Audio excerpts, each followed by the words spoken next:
Bonjour les amis, comment allez-vous? Ça va bien? Bon, je filme à la suite de la vidéo d'hier, avec deux petits changements, le rouge à lèvres et le bleu dans les cheveux. Oui, parce que j'ai testé la baume colorista que j'ai reçue dans le concours de Émilie Mon Grain de Folie. Très chouette chaîne, allez la voir si vous voulez. Elle s'appelle Émilie Mon Grain de Folie. Donc j'ai gagné plusieurs choses, j'ai gagné un vernis à ongles, un mascara, donc le colorista, une autre chose que j'ai oublié, enfin bref. Donc je teste le bleu. Enfin j'ai déjà testé un jour, chérie a mis à peu près 2 heures pour s'en apercevoir, il a fallu que je sois au soleil pour qu'il le voie. Bon là j'ai abusé, j'en ai mis beaucoup pour que vous voyez. J'aime bien sur mes cheveux un peu rouges, ça fait un peu violet, j'aime bien. Bon là j'en ai mis beaucoup. Hein. Est-ce que prêt? Bon là on parle livre. Alors, j'ai commencé par un livre que j'ai adoré. C'est... Oh, quelqu'un, si elle regarde ma vidéo, Philo, tu le sais, je l'ai lu cet été, je me souviens. Bref, c'est... Ah, nanana, ça me gratte. Grégoire Delacour, Danser au bord de l'abîme.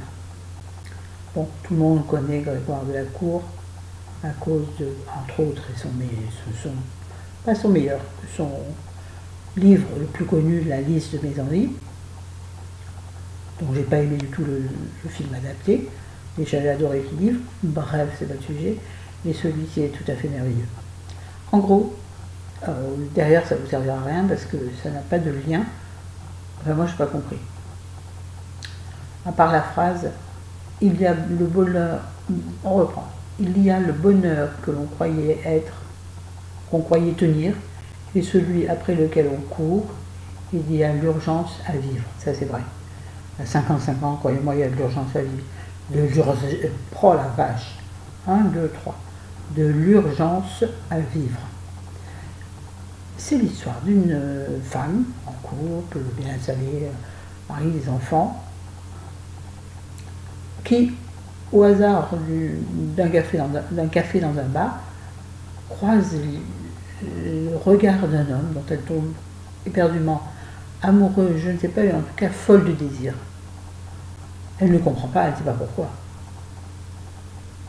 Tout le long on parle de cet homme, pourtant l'histoire n'aura jamais lieu. Je ne vous dirai pas pourquoi bien entendu, mais ça va tout de même bouleverser profondément sa vie. Et pourtant l'histoire d'amour n'aura pas lieu. Vous saurez pourquoi. C'est un très beau livre. Très beau livre. J'adore Grégoire Delacour pour la façon qu'il a de parler des femmes. Là c'est, je crois que c'est au premier, comment on dit, et c'est écrit en jeu, je crois. Attendez. Oui, c'est écrit à la première personne du singulier. Un homme écrit à la première personne du singulier, donc pour une femme. Et c'est vraiment très bien écrit. La psychologie de la femme est super bien tenue, je trouve. Épatant. Il n'est pas gros, il est épatant. C'est un livre de poche. Franchement, il est épatant. Je vous le conseille. Oui, je vous le conseille. J'ai adoré. Attendez, je ne sais pas trop vous mettre là. Alors, celui-ci, qui m'a été très gentiment envoyé par mon ami,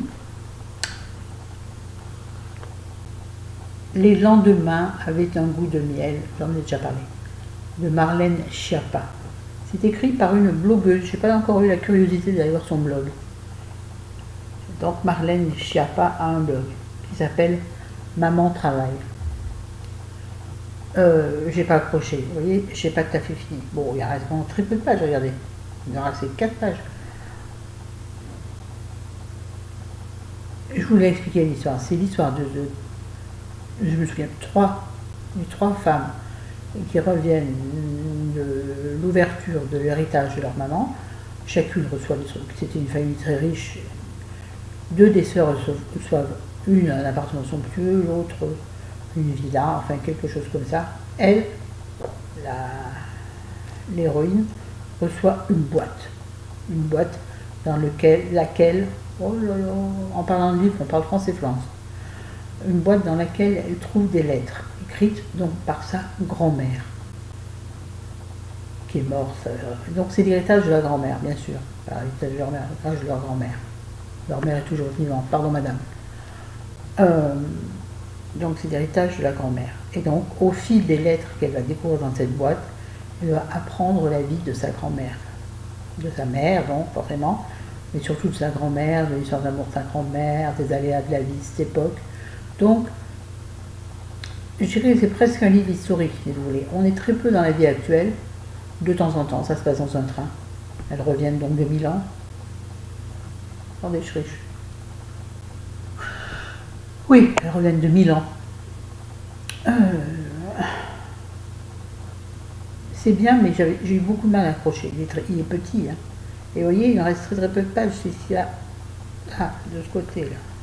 Voilà, vous avez compris quoi. Le tout petit bout qui me reste à lire, j'ai du mal à le finir. Je le finirai, parce que pour le qui reste par là, il faut arrêter de déconner. Mais j'ai pas réussi à accrocher. Je sais pas. Le côté historique ne m'a pas passionné. Pour les gens qui aiment l'histoire, enfin pas l'histoire, pas la grande histoire, la petite histoire dans la grande histoire. C'est émouvant, parce que c'est des moments très émouvants. Il y a des guerres au milieu, bien entendu, malheureusement, je veux dire, bien entendu quand même. Mais je ne sais pas. L'écriture ne m'a pas convenu. Apparemment, cette jeune femme a écrit plusieurs autres livres, dont pas plus de 4 heures au sommeil, qui seraient en cours d'adaptation au cinéma par Mélissa Thuriot. Bon, ben, je sais pas. Je vais quand même par curiosité aller voir son blog, quand même. Mais, désolé, comment ça s'appelle? Désolé Marlène, Schiappa, donc elle est tête italienne, je suppose, enfin, je suis pas là. Mais, non, vous savez, je suis pas très historique, moi, pas très. Et donc, peut-être que c'est à cause de ça que je n'ai pas été passionnée par l'affaire. Ensuite, nous avons, alors celui-ci, je ne sais quoi en penser. Je crois que je n'ai pas tout compris. C'est le dernier Delphine de Vigan qui s'appelle Les Loyautés. Alors Delphine de Vigan, tout le monde la connaît, elle est fabuleuse. J'ai adoré son livre qui s'appelait D'après une histoire vraie. Puis vous connaissez tout, hein, rien ne s'oppose à la nuit, mais moi mon préféré c'est D'après une histoire vraie. J'ai été fascinée par ce livre. Celui-ci, je ne sais pas quoi en dire parce que je ne sais pas quoi en dire. En fait, je n'ai pas bien compris ce livre. Je ne sais même pas comment vous raconter l'histoire. Attendez. Vous savez, les livres, j'ai lis les uns à les autres, donc après j'oublie. Et je me rappelle absolument, c'est horrible, je ne me rappelle pas l'histoire. Oh, quelle horreur. Ah si, ça y est. C'est l'histoire d'une institutrice qui,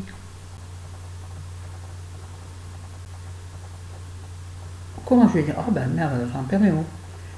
C'est maintenant l'histoire moyenne, qui prend sous son aile, pas tout à fait son aile, en protection, qui un élève qu'elle trouve bizarre. Et en fait, donc dans ce livre, chaque chapitre est écrit par l'un ou par l'autre. Donc un coup par l'institutrice, un coup par les enfants, parce qu'il y en a un plus son copain, plus les parents de l'un et de l'autre. Donc c'est un peu fouillis, je trouve. Et donc c'est l'histoire de chacun. Le pourquoi de ce qui arrive à l'enfant, et puis on découvre l'histoire de l'institutrice. Le pourquoi en fait elle s'attache à, enfin, elle s'interroge sur cet enfant. Battu, pas battu, bon, on ne sait pas. J'ai pas tellement accroché dans le sens que justement, chaque chapitre étant l'histoire vue par un autre œil, ça à l'origine c'est intéressant.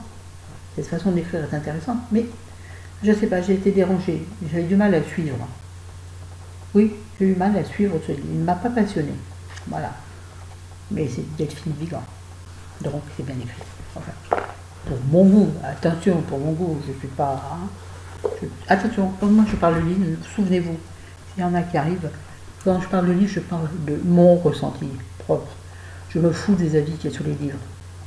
En général, je ne les regarde pas. C'est pour ça que je n'aime pas trop lire des livres qui ont été encensés.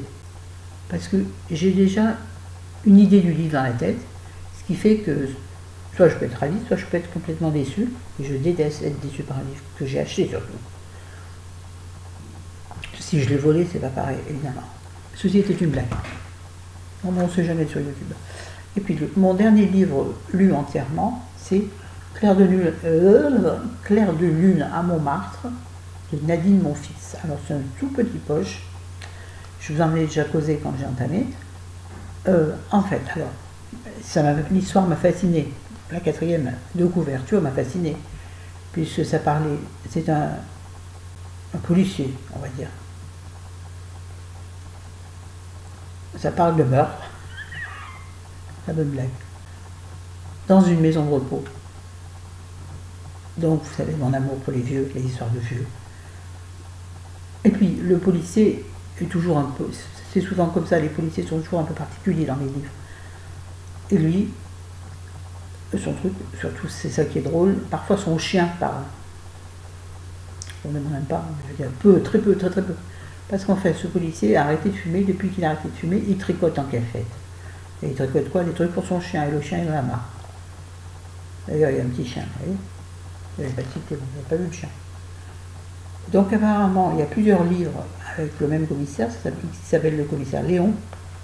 Et on a les mêmes, elle revient, on a les mêmes à la maison. Est-ce que certaines se rappellent de cette publicité pour les raviolis? Ouais, bon, c'est pas neuf. Hein. Oui, bonne lecture, mais sans plus. Sans plus. Vous avez vu, je m'attarde pas. Quand je m'attarde pas, c'est que je ne sais pas trop quoi dire dessus. Les deux livres que je suis en train de lire, un livre américain de Lisa Gardner, elle me dit quelque chose, mais je ne sais pas pourquoi. Famille parfaite. Alors c'est un thriller, puisque quand c'est américain on dit un thriller, quand c'est français on dit un policier, c'est exactement la même chose. Alors, c'est l'histoire d'une famille. Bon, je ne suis pas loin encore, voyez-vous. D'une famille américaine, d'apparence parfaite, qui vit dans une belle maison de style, j'allais dire ordinaire, vous avez la même. Hein, bon. Vous voyez, c'est pavillon où habitent en général tous les gens de la même société. Souvent, c'est comme ça aux États-Unis. Enfin, je crois. La fille qui parle de choses qu'elle ne connaît pas, comme d'habitude. Et ces gens-là vont disparaître. Et j'en suis là.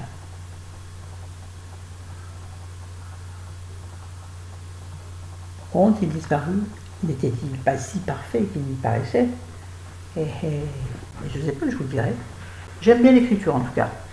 Pourtant, vous savez, j'aime pas les trucs américains traduits en français. Et là, j'aime bien. Je trouve que c'est pas mal traduit. Des fois, je ne suis pas une grande amatrice de l'anglais. Je ne connais rien, je veux dire. Donc, je ne peux pas très bien dire si c'est bien traduit ou pas. Mais là, l'histoire est fluide. Voilà. Et je viens tout à l'heure, en mettant en ligne ma première vidéo, j'ai entamé, c'est-à-dire j'en ai lu 10 pages, plus j'en fais la 15e, donc 14 pages. De ce livre qui est déjà sorti depuis un petit moment, il est sorti, j'ai vu tout à l'heure, en août 2017, évidemment. 2018, c'est pas possible. Le point de vue que le point de vue des éditeurs là derrière, on s'en fout. Donc c'est Claudie Gallet, La beauté des jours. Donc, là, ça se passe en France, donc j'aime bien. Ça se passe à... Attendez, ça se passe où? Mais si on s'en fiche un peu où ça se passe, en tout cas, ça se passe en France. C'est marrant, le mari s'appelle Rémi, avec un Y, exactement comme mon compagnon. Donc c'est l'histoire pareille, une femme qui a une vie. C'est souvent comme ça quand les débuts des livres, hein. Il devrait se varier un peu. Une femme qui a le pavillon, une vie un peu parfaite. Et elle va retrouver là j'en suis au moment où elle trouve une photo qui va la relier à un passé qu'elle a un petit peu oublié, et à partir de là des choses vont se mettre en route. Je ne sais pas encore lesquelles vu ce que j'ai lu, hein, mais là par contre j'avais lu des critiques, donc ça me gêne le fait que j'ai lu des critiques où ça disait qu'il était excellent. Vais-je être déçu ou pas, vous le saurez au prochain épisode. C'est tout. Bon, en même temps, ça fait déjà 4 livres lus et 2 livres en cours. Hein, plus celui qui est dans la voiture, je m'en rappelle plus lequel c'est. Bon. Si, c'est un livre de développement, un roman de développement personnel que je lis, qui est dans la voiture. Je m'en rappelle plus comment il s'appelle. C'est dire. Bon, sur ce, mes vidéos ne sont pas très longues parce que j'ai pas grand chose à raconter. En plus, j'ai ultra soif. Pardonnez-moi, je prends un coup de café. Si je ne le renverse pas, il en reste.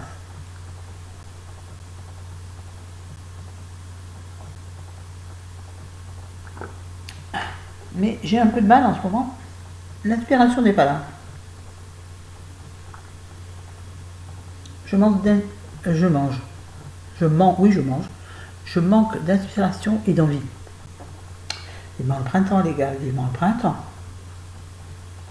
Entre ça et ça, bleu, blanc, rouge bientôt, avec la patriote, hein, la peinture, les bleus bleus et mes ongles rouges, voilà. Alors, nord de là. Bon, allez, sur ce bisou, je vous aime, je vous embrasse. N'oubliez pas de vous abonner, tous celles ou ceux qui regardent les vidéos sans abonner, abonnez-vous, ça ne vous coûte rien. C'est totalement gratuit, comme elles disent les filles. Pour une fois que dans la vie quelque chose est gratuit, profitez-en, faites-moi plaisir, hein. Allez, je vous aime, je vous adore, bisous, bisous, bisous. Excusez-moi, je vais essayer de vous mettre en barre d'infos, il faut faire la youtubeuse, les noms et les auteurs des livres, d'accord. Allez, bisous, salut.